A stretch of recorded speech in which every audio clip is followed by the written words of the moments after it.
On behalf of Mulholland Positioning Systems, welcome and thank you for selecting our Gait Master 1 and 2.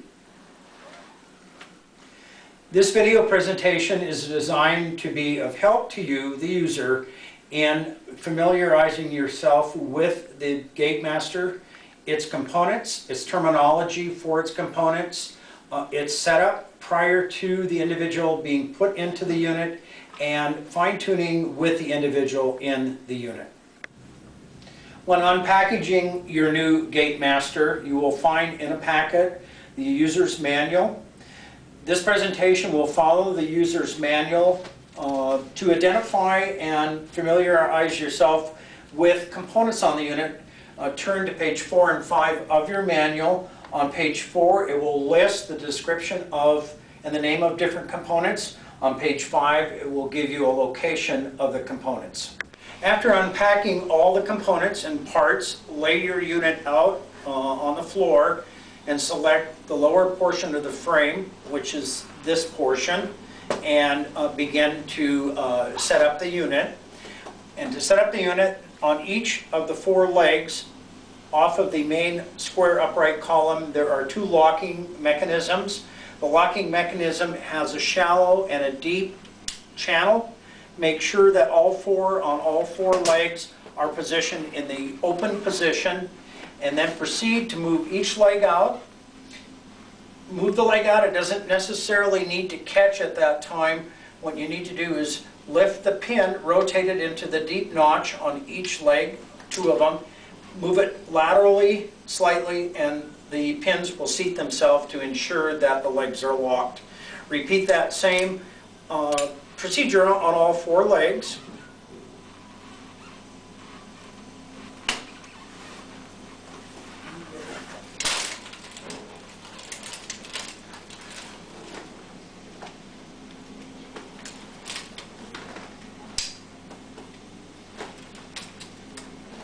Now your base is in a secured lock position, ready for assembly of the upper section.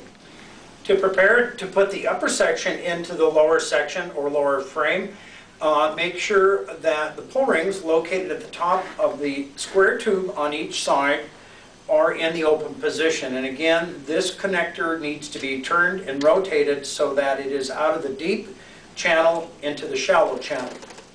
This will ensure when you put the upper section into the unit, it will slide in without any resistance. You want to stand in front of the unit. This is your release gas spring mechanism. What we want to do is raise the gas spring out of the inside square channel to its maximum position. So we want to pull the pull ring and move the lever over to the right until the gas springs have come up to the maximum height. Again, both of these should be rising all the way out before we attempt to put the upper section on the unit. We're now ready to assemble the upper frame to the lower frame. The upper frame is the U-shaped component.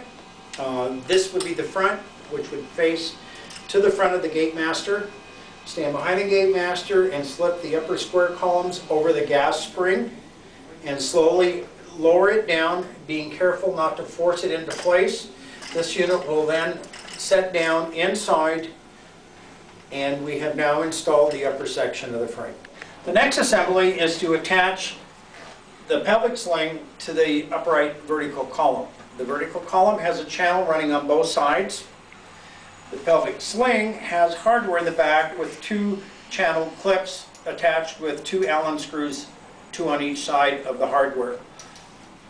With the logo in an upright position, hold the 2 Allen heads on the top together, and then slide the actual column, vertical column, into place. Slide it up the column, position it within a couple inches of the thoracic ring, and then with your Allen wrench tighten all 4 of the Allen screws on the pelvic sling.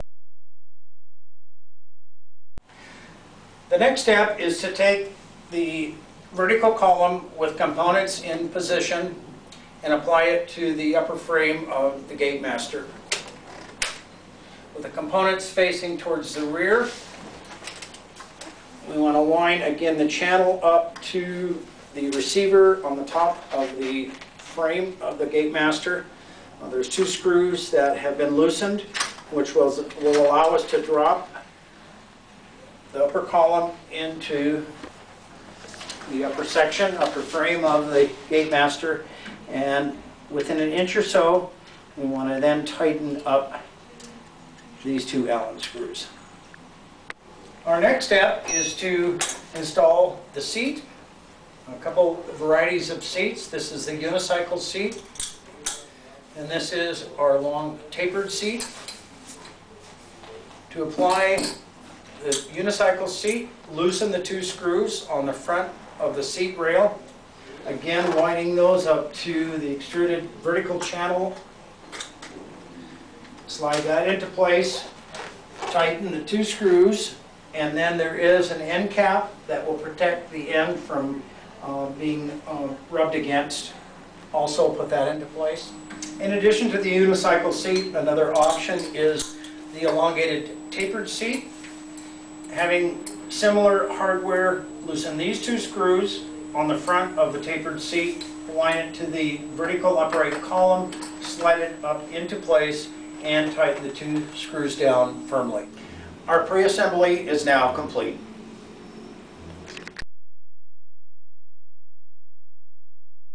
At this time, do not attempt to put the individual in the Gait Master.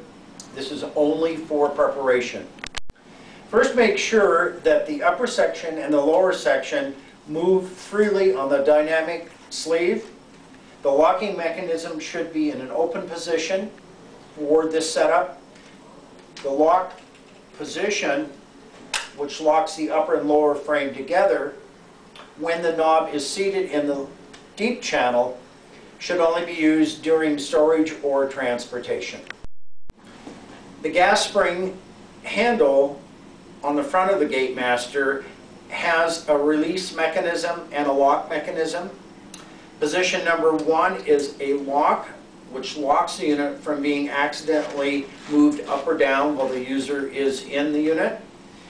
By pulling the pin, I can release to the right and actuate the actual lift of the gas spring to the desired height, and then return it by pulling the pin and storing it in the lock position.